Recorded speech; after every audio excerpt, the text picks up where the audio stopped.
5G fifth generation technology promises faster download speeds and conveniences that most of us have never dreamed of, but will also be blanketed with a new type of radiation called millimetre waves.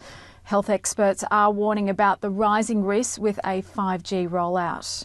It's not been made clear to the public that 5G won't just be another number and letter on your cell phone. It requires an entirely new infrastructure of thousands of small cellular antennas to be erected throughout cities where it's going to be installed. What would 5G infrastructure look like?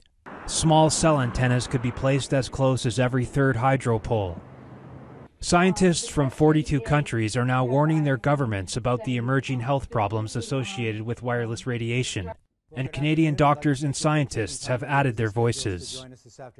The most prevalent symptoms include headache, fatigue, decreased ability to concentrate, tinnitus, irritability, and insomnia. Impacts on the heart and the nervous system are also of great concern. Dr. Rena Bray has been working at the Provincial Environmental Health Clinic for 15 years and seen the number of people suffering adverse effects from electromagnetic exposure rising. We are concerned that the upcoming introduction of 5G will significantly increase the proximity and extent of exposure to microwave radiation in Ontarians. We predict that the number of people who develop the symptoms I just mentioned will rise in the places where 5G is first installed. Dr. Magda Havas is internationally recognized for her research on the biological effects of electromagnetic pollution. She said that at high intensities, these waves cause intense heat and pain because sweat glands on the surface of our skin act like mini antennas.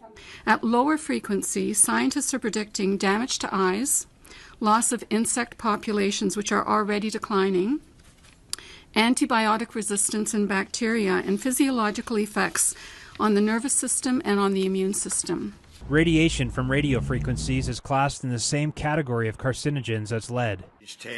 One advisor to the World Health Organization said there's enough evidence that if they were to re-evaluate radio frequency radiation, it would be placed in class 1, i.e. a human carcinogen, and governments could not possibly ignore that. Some say the scientific debate about the health effects of microwave radiation is over, but the question remains, can we afford to take this risk?